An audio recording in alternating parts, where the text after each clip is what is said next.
이제 완연히 봄으로 접어드는 것 같습니다. 참 좋죠. 설교자들에게 가장 힘든 계절이 돌아왔습니다. 이제 조시는 분들이 하나씩 늘어가는 거죠. 저희가 지난 시간에 옛사람을 벗어버리고 새사람을 입으라 라는 그 말씀을 같이 나눴습니다. 옛사람을 벗는 일은 뭐랄까요? 신나는 일입니다. 예전의 부끄러움에서 돌아서는 것, 잘못한 과거와 단절하고 그 미래를 향해 한 걸음 나아가는 건 정말 멋있고 아름다운 일입니다. 하지만 옛사람을 벗어버린 것과 후에 새사람을 입는 건 비교할 수 없습니다. 옛사람을 벗어버리는 게 그만큼 신나고 설레이는 일이라면 새사람을 입는 것은 그거와는 비교할 수 없이 큰 거죠. 새사람은 말하자면 전혀 다른 삶의 방식과 원리를 쫓아 살아가는 삶이 시작되었다는 겁니다. 오히려 옛사람을 벗어버리는 건 나의 부족함과 부끄러움, 한계에 대한 뭐랄까 이렇게 거부와 포기와 돌아섬이겠지만 새사람은 그걸로 끝나지 않고 마치 겨울이 지나고 봄이 오듯이 새로워지는, 전혀 새로워지는 거죠.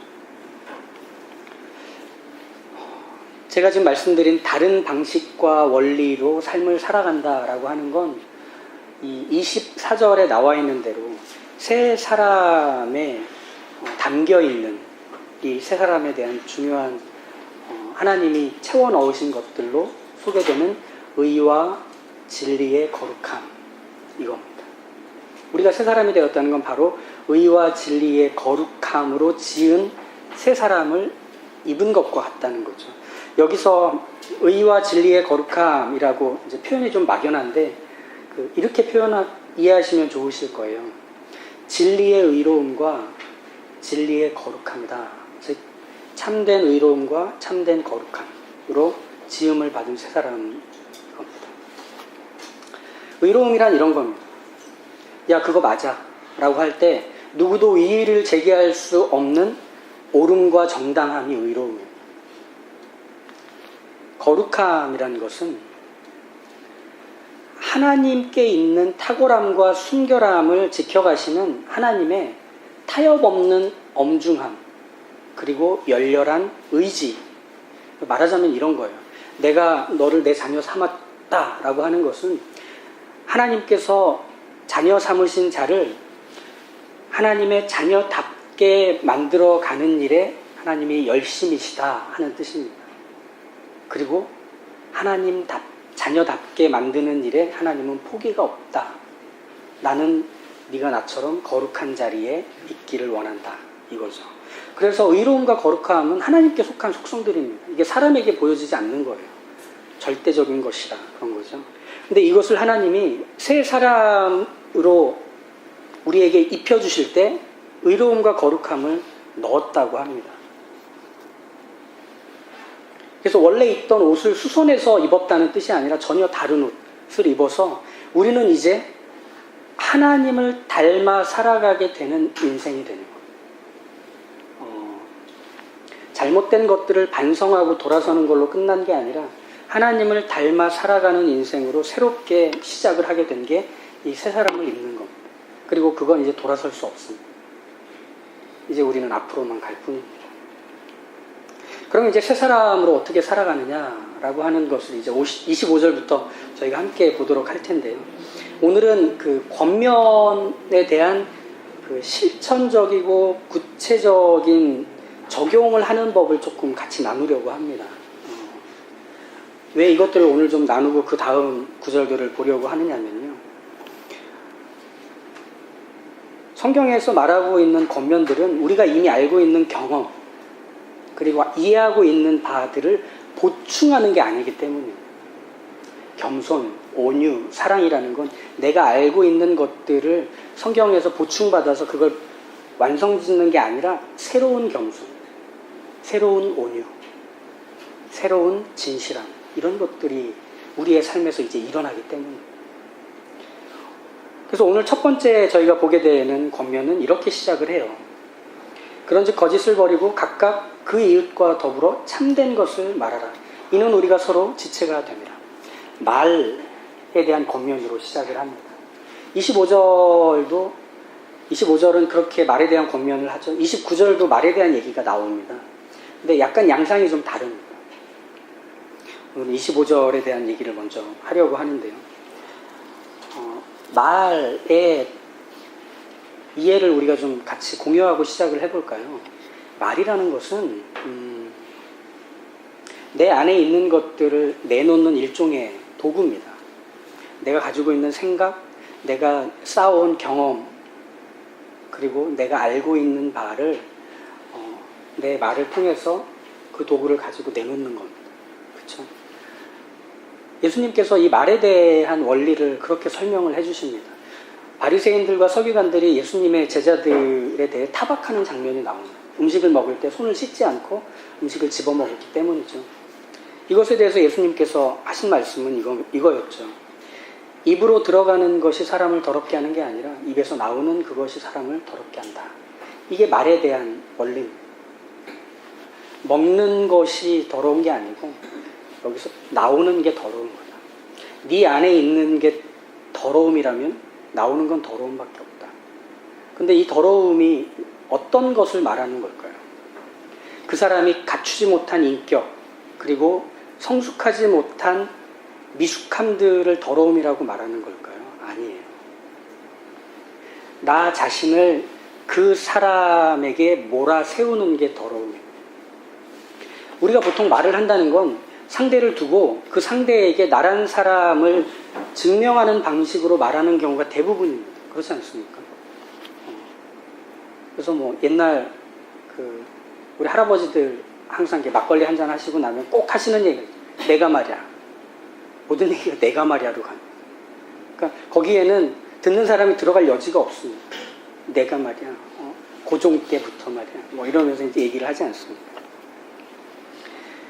그렇기 때문에 예수님께서 하고 싶은 말씀은 이거였습니다. 말이란 건 상대방에게 내가 가지고 있는 것들을 전달하는 기능을 가진 도구다. 그런데 그 도구는 너희가 보통 어떻게 쓰느냐면 너희 자신을 증명하고 알리는 방식으로 사용한다. 이게 말이 가지고 있는 그 칼의 양면과 같은, 양날과 같은 무서운 긍정적인 기능이며 무서운 기능이죠. 이런 말에 대한 이해를 갖고 우리가 먼저 생각해 봐야 하는 것은 무엇이냐면 25절을 시작하며 가장 핵심이 되고 있는 사실은 이거예요. 말을 어떻게 하라느냐에 대한 얘기가 아니라 누구에게 말하고 있는지를 기억하라는 뜻입니다. 무엇을 말해야 할지 어떻게 말해야 될지보다 더 중요한 건 지금 그 말을 누구에게 하고 있는지를 알라. 잊지 말라는 것. 그래서 가장 먼저 등장하는 25절의 권면은 거짓을 버리고입니다. 거짓을 버리고. 여기서 거짓을 버리고 각각 그 이웃으로 더불어 참된 것을 말하라 라고 할 때 이 거짓을 버린다는 것은 보통 거짓말은 사람이 왜 하느냐면 나를 지키기 위해서 거짓말을 합니다. 그래서 거짓말하는 내용들을 보면 대체적으로 나는 잘못이 없어요. 그렇죠? 다 누구 잘못이고 어디 잘못이고 이 때를 잘못 만난 탓이고 뭐 이러면서 거짓말의 내용들을 불립니다. 근데 재밌는 사실은 누구도 100% 거짓말하진 않습니다. 그러니까 자기가 거짓말했다는 걸 몰라요. 무슨 말인지 아시겠어요? 우리가 이게 일생을 한번 이렇게 리와인드 해보면 100% 거짓말을 했던 성실함은 우리에게 별로 없습니다. 이걸 하려면 얼마나 꾸준해야 되느냐면 이 사람을 속이려고 거짓말하면 이 사람 옆에 있는 사람도 속여야 되고요. 어제 했던 거짓말을 오늘도 해야 되고 내일도 해야 돼요. 그 거짓말이 하나의 스토리가 돼서 일관돼야 되니까 그 통일성을 갖추기 위해서 꾸준히 거짓말을 고민해야 됩니다. 그러니까 100% 거짓말하는 사람은 없습니다. 문제는 반 정도 진실을 담거나 아니면 상당한 진실과 팩트를 담아서 살짝 거짓을 가미하는 거죠. 근데 피해는 고스란히 누구에게 가죠? 그 사람에게 갑니다. 내가 말하는 상대에게 갑니다. 그래서 여기서 거짓을 버리라 라고 하는 것은 그 말을 듣는 사람에게 피해가 가지 않도록 하라는 뜻입니다.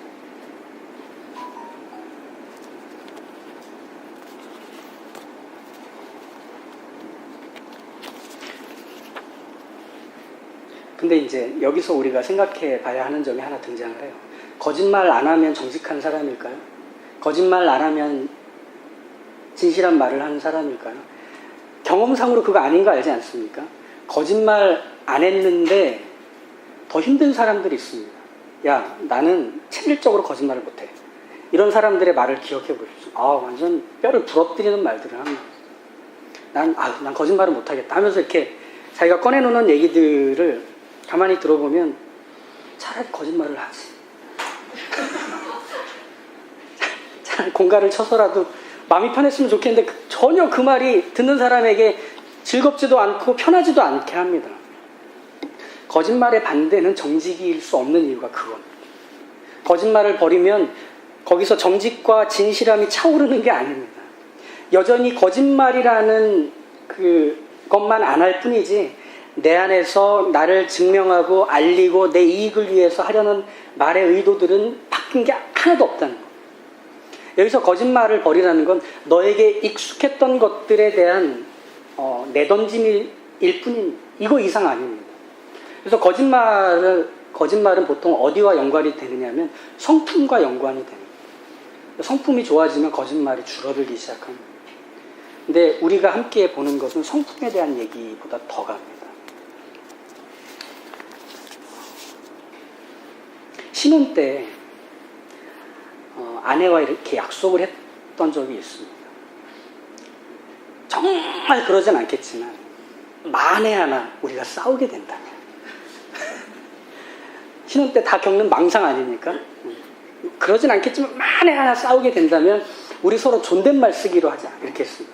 그래서 에베소서 4장 25절 이 말씀을 근거 삼아서 이제 서로를 존중하고 말로 끝을 보지는 말자 이렇게 이제 서로 각오를 한 거죠. 아시잖아요. 말을 하다 보면 감정이 격해지고 어떻게 하면 상대의 반응에 더 큰 걸로 보답해서 그걸 꺾어버리려고 하는 게 우리가 보통 싸움할 때 일어나는 일들 아닙니까? 이렇게 호응이 없으시면 이게 외식인 거예요. 이게 왜 아닌 척을 저만 그러겠죠. 기선을 제압하기 위해서 강하게 표현하는 거죠. 그러다 보면 강을 넘습니다. 돌아오지 못할 강으로 건너가 버려요. 그래서 저희는 이제 그러지 말자는 어떤 각오로 약속을 했죠. 근데 결혼해보면 알지 않습니까? 나와는 다른 상대와 같이 산다는 건 늘 그 싸움입니다. 저 사람을 나같이 만들어야 된다 하는 어떤 각오가 있는, 그러니까 서로가 끊임없이 충돌하는, 그래서 그 싸움은 들불같이 늘 번지는 거죠. 그래서 이제 저희가 약속을 했으니까 이제 싸우게 된 거예요. 근데 약속은 했으니까 존댓말을 쓰는 거죠. 그래서 부부싸움에서 존댓말이 오가는데 존댓말을 한다고 해서 상대를 꺾어버리려는 내 의지가 접히느냐, 이게 아니더라는 거예요. 이게 아니더라. 어떻게 됐느냐, 싸움의 양상이 희한하게 바뀌어요. 냉정하고 차분하고 집요하게 저 인간을 쓰러뜨릴 때까지 존댓말을 씁니다. 대기 그러시면 안 되죠.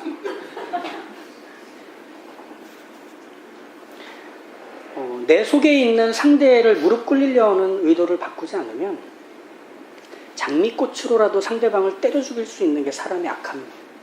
그러니까 거짓을 버리라고 하는 것은 다만 네가 그동안 익숙하게 해왔던 것들에 대한 포기와 돌아선, 그런데 거기까지가 끝인 겁니다. 그것보다 더 가는 건 없습니다. 그런 모습들을 버렸다면 그 다음이 시작돼야 됩니다. 말이란 뭐라고 했죠? 내 입에서 나와 상대를 향해 가는 겁니다. 그러면 참된 말을 한다는 것은 거기에서 중요하게 하나의 열매를 결실해야 되는 데까지 가야 하는 겁니다. 무엇일까요? 상대방에게 유익이 되고 도움이 되는 데까지 가는 게 말이어야 합니다.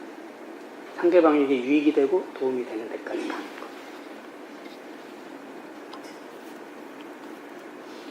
그래서 25절은 이렇게 이어지는 거죠. 거짓을 버리고 각각 그 이웃과 더불어 참된 것을 말하라 합니다. 상대에게 상처 주지 않기, 상대를 업신여기지 않기, 상대가 이해할 수 있도록 참고 배려하며 말을 아끼는 연습은 훌륭한 일입니다. 계속 연습해야 되는 일입니다. 하지만 그건 내 성품을 키워내는 정도로 끝입니다. 이미 한계가 정해져 있습니다. 그럼 내 성품이 자라는 것으로 끝난다면 그게 무슨 말이죠? 그 사람에게 도움이 되는 것과는 상관이 없을 수 있다는 얘기를 하는 겁니다. 제가 청년 때는 항상 저를 중심에 두고 사람들이 늘 모였습니다. 왜냐하면 제가 말을 재밌게 잘 했었어요. 청년 때. 지금은 잘 못하는데. 그때는 말을 너무 재밌게 잘하니까 사람들이 제 주변에 막 모였어요. 근데 아시잖아요. 재밌게 말하려면 누구 하나 바보를 만들어요. 그래서 깔깔깔 되면 한 사람이 얼굴이 구겨지면서 점점 이게 희미해져 갈 수밖에 없게 되는 걸로 늘 사람들을 재밌게 했던, 그걸 어느 날 확인하게 돼서 하나님 제 입에 파수꾼을 세워주십시오. 그래서 점차 그 파수꾼이 2명, 4명 늘다 보니까 이제 말하는 게 뭔지 몰라버리게 됐는데, 이 정도로는 그 사람에게 도움이 되지는 않습니다. 피해만 입히지 않을 뿐이지. 그래서 여기서는 이렇게 말하는 겁니다. 그리스도인이 되었다, 새 사람이 되었다라고 하는 것은 그 사람을 살리는 일에 너의 말과 행실이 사용되는 것이다 라는 뜻입니다. 내가 좋은 사람 되는 걸로 끝나는 게 아니라 그 사람에게 도움을 주는 사람으로 그 사람의 곁에 있는 겁니다.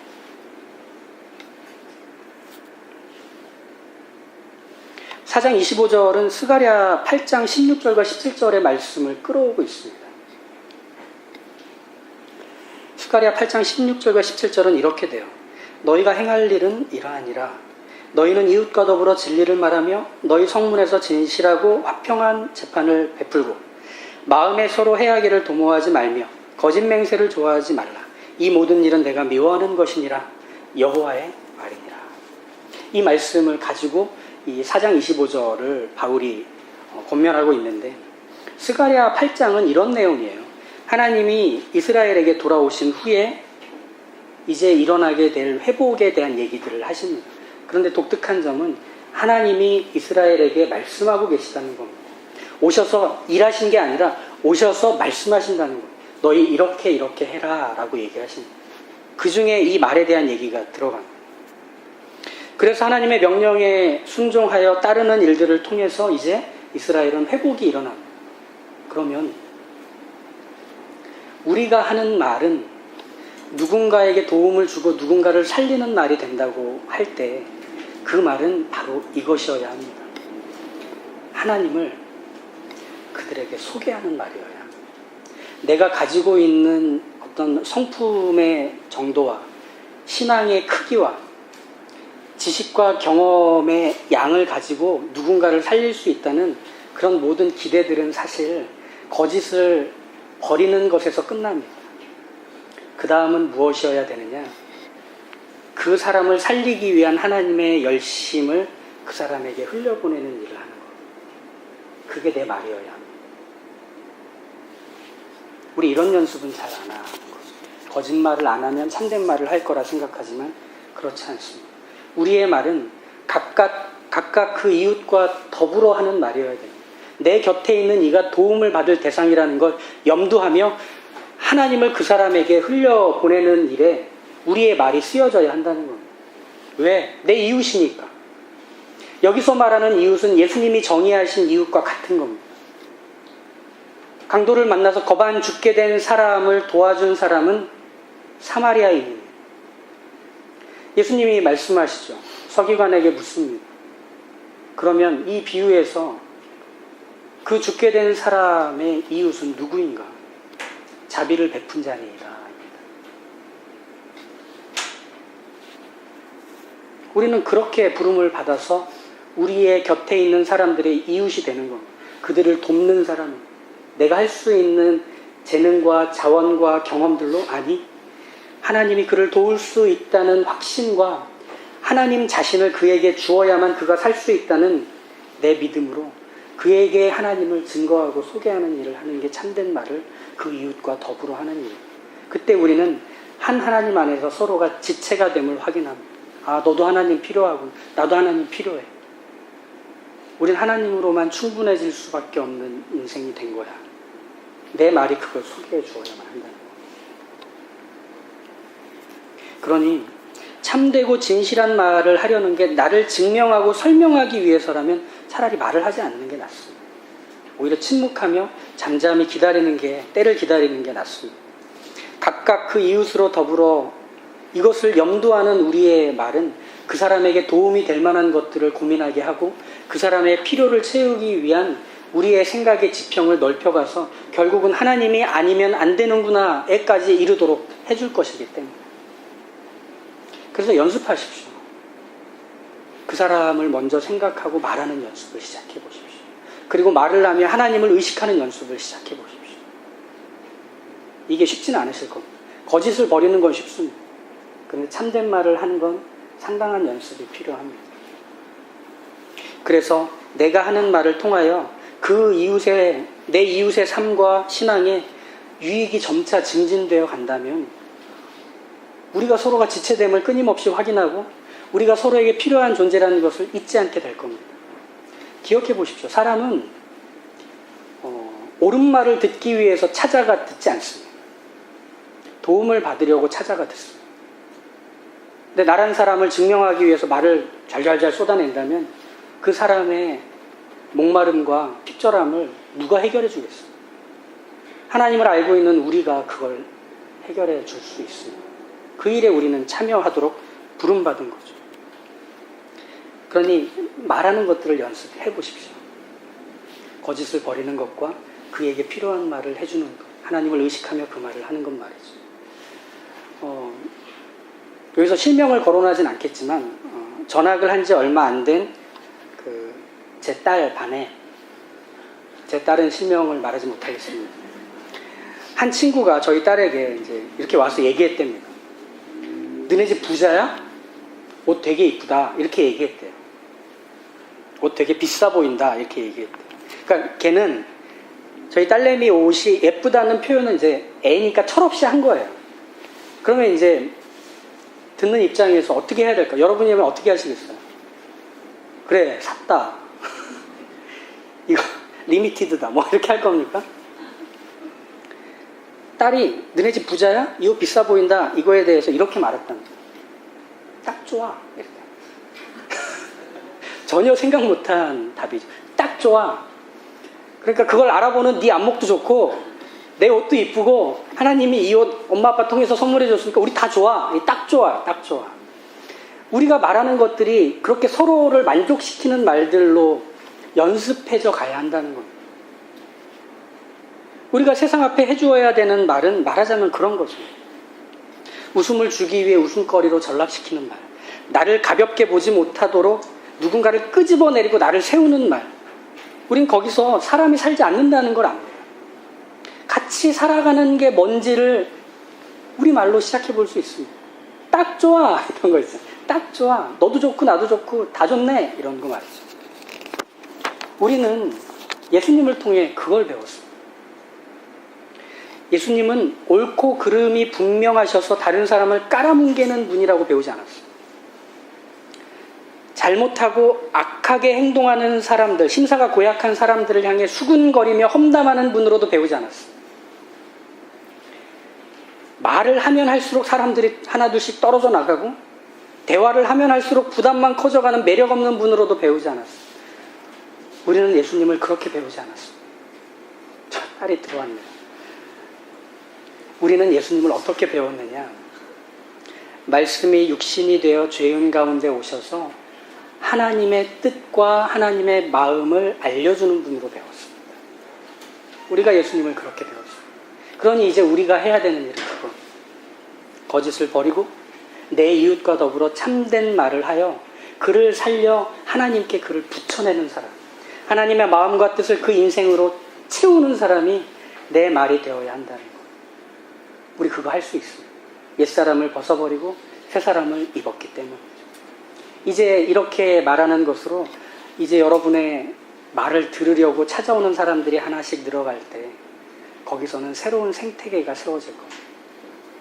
그러니 그 일에 여러분들이 부름받으셨음을 기억하시고 그렇게 생명을 일으키는 복음의 일꾼이요.